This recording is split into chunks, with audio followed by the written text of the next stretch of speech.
Our first speaker is Zack Abu-Akeel. Zack is a senior in the School of Foreign Service, majoring in International Political Economy, and also has studied French and Arabic here at Georgetown. He is an RA on campus and a student worker at the LGBTQ Resource Center.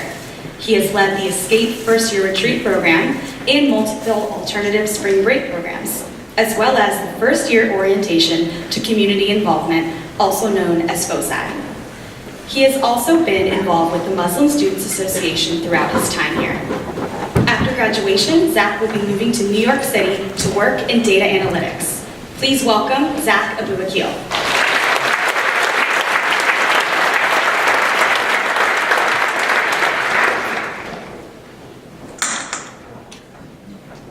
Hello.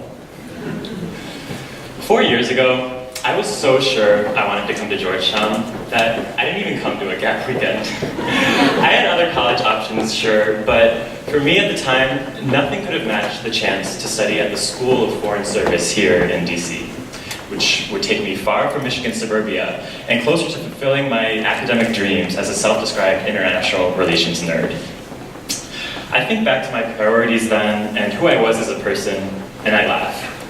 Not because it was silly that I wanted to come to Georgetown for its location or its unrivaled academics. All those things definitely live up to the hype. But rather because the past 4 years have focused on so much else that now make up the core of my Georgetown experience that I have the privilege of being able to list all these other things before my academics when I talk about my Georgetown experience. I think that all of you too, should you choose to come here, will go through similar transformations. The reasons you initially choose Georgetown probably won't be the reasons you choose to stay.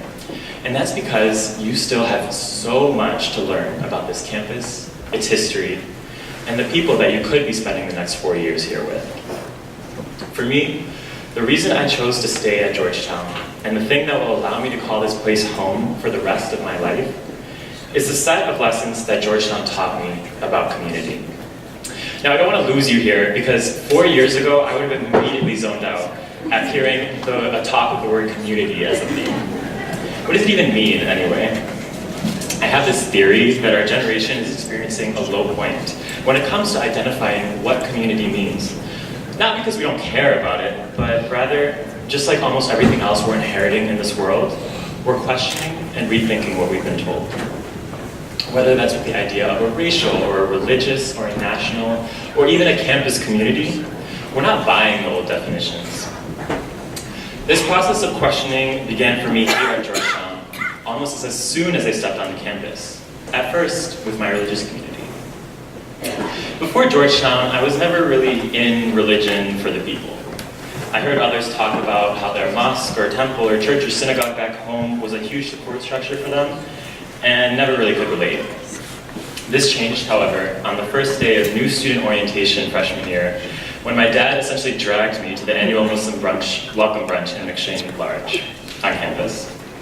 I've always felt comfortable and proud being Muslim growing up, but it was just the community aspect of it all that I had grown to not enjoy so much. Back home in Michigan, I was always so much younger than all the old giddus or grandpas that filled the masjid or mosque. I was whiter and more Americanized than the first-generation immigrants that filled my masjid. And I always wanted to be friends with the girls at the masjid, unlike any of the other boys. Because of all of these things, I was wary to enter a new Muslim community space, even here at Georgetown, and risk feeling the same way that I did back home. However, I met some of the other Muslims at that brunch, and they were Muslims that I had never seen before back in my home community. Everyone was my age, which seems like a no-brainer because it's college, but trust me, it was relieving for me to see that that was actually the case. There were, and are on this campus, African Muslims and white Muslims. There are women in charge. Our Muslims here are diverse amongst ourselves, and more than anything, that empowered me to revisit how I could potentially define my own Muslim community and Islam itself, to personalize the definitions of these words and of my community. I began to realize that I didn't have to inherit expectations of what my religious community was supposed to be like. I could define it, both mentally and physically, for myself. This encouraged me to get more involved with our Muslim community here as I got older, serving as interfaith chair on our Muslim Student Association board, building bridges between different communities on campus, or serving as an RA for our Muslim living and learning community in the dorms my junior year, building those individual relationships that come to make up a community. And it was through this work that I realized that something unique about Georgetown itself had enabled me to develop my understanding of my religious community so deeply, its Jesuit identity. When I came to Georgetown, as you could probably guess, I didn't think much about its religious affiliation. I thought going to a Catholic school wouldn't be too different from the rest of my educational experience, and that I would just still be a religious minority, practicing mostly on my own. But I was so wrong about that. I found the Muslim community here to be extremely well supported in ways that allowed me to connect with my faith like never before. And it's precisely because of Georgetown's Jesuit Catholic values, specifically the emphasis on interreligious understanding, that enabled this. John Carroll, our university's founder, actually wrote in our charter that this campus would be a place for people from all faiths. Georgetown was the first university in the nation to hire a Muslim chaplain in 1999. We now have vibrant Muslim, Jewish, Protestant, Hindu, Orthodox, and Catholic chaplaincies, as I'm sure you've been told multiple times over today. All of these facts and more are part of the reason I was able to personalize my definition of my religious community while here. And they led me to choose Georgetown again and again over the years. Now, as my relationships with the Muslim community grew, I also began to go through my initial stages of coming out as queer. And if I thought defining my religious community was tough, attempting to define an LGBTQ community seemed near impossible. But Georgetown eventually helped me figure this out, too.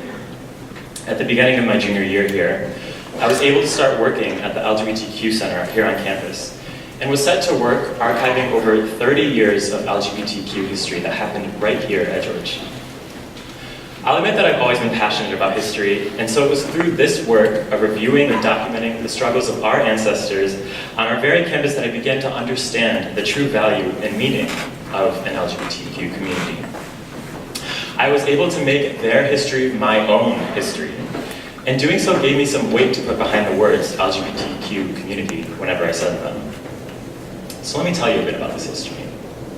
You see, LGBTQ people at Georgetown have been fighting publicly to simply create community on this campus since 1978, and surely even longer in less public ways.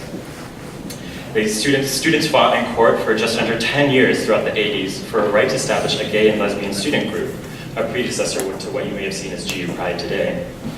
As you could have probably guessed, the lawsuit ended in a victory for the student plaintiffs against the university, marking a landmark achievement in establishing an LGBTQ community here. 20 years later, LGBTQ students mobilized once again. They demanded more resources and protection from Georgetown, naturally, and ended up winning more than they could have hoped for with the founding of the first LGBTQ center at a Catholic university in the country. The Out for Change campaign, as it came to be known, was the largest showing of power by a community that had been stifled for decades. So when I sit and think about this history, one question always comes to my mind first.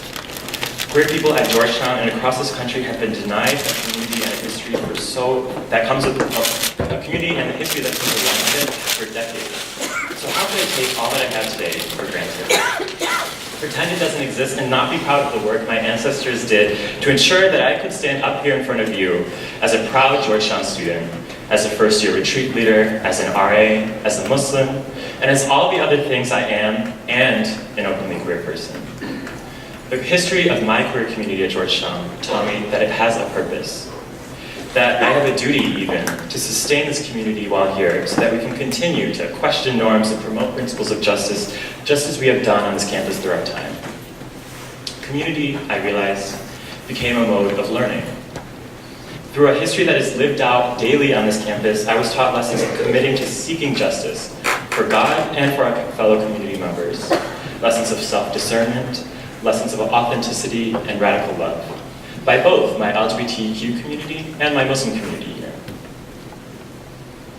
Someone once told me that Georgetown may not be the oldest university in the country, nor the richest, nor the most prestigious, but it is the most noble university.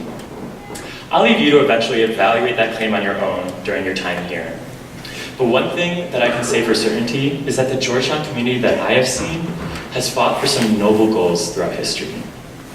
And so I've most recently begun to think about what it means to belong to a Georgetown community. I think, just like in my experiences with other communities, a Georgetown community will be extremely personalized. You'll have the opportunity to define your own Georgetown community while here. Our Georgetown community also has lessons of its own to teach, maybe best embodied by our Jesuit values: people for others, faith and justice, or whichever Jesuit value you feel best personifies it. Georgetown students like myself have fought throughout history to make this campus and this world a better place. Whether that's through the founding of the first LGBTQ Center at a Catholic university, the hiring of the first Muslim university chaplain, going on hunger strike for days to establish a just employment policy for our campus workers, or, more recently, marching to recognize this university's and other universities' legacies of slavery and the sale here of 272 souls. Georgetown students have been and always will be passionate about social issues that are important to them and their respective communities. And I have been blessed to have been immersed in a Georgetown community for so many years that has endowed me with a passion for and lessons to pursue justice in the future.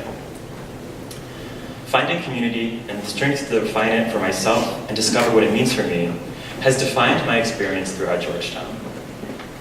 One thing's for sure, I've clearly grown a lot since I first came to campus as a self-described international relations nerd. I mean, who could have imagined all the ways in which Georgetown would eventually allow me the strength to build my personal identity and community the ways in which I have? That's not entirely a rhetorical question, because generations of alumni, faculty, staff, and even the Jesuits probably would have said so. I know that when I leave DC for New York City in a few months, I'll almost immediately miss Georgetown. But it comforts me a whole lot knowing that my campus and my communities will always be here for me, with their histories living on within the same very red bricks that I still complain about having to walk on every day to class. I'm grateful for the 4 beautiful years I had to immerse myself in these communities and build them up in my own way. I hope that you all too will seize the opportunity to come here and take advantage of the time to do just that. Thank you.